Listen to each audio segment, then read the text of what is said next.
how to fix dog's friends invite not working.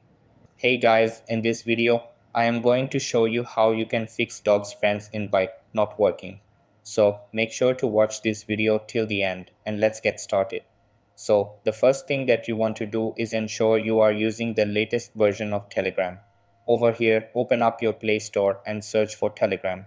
After that, if you see the update option, tap on it to update Telegram to the latest version. Then the next step is to open your phone settings. Over here, search for Telegram. Now tap on storage and cache, and over here, tap on the clear cache option. After that, remove Telegram from your background apps. Then open the Telegram app again. Over here, go to the Friends section. If your friend's invite is still not showing, tap on the three dots at the top of your screen and then tap on Reload Page. After that, go back to the Friends section and you should be able to see the friends you've invited so far. If it still doesn't work after this, it means the problem is from Dog's airdrop itself, and they will fix it soon. So that's how you can fix Dog's friends invite not working. That's all for this video.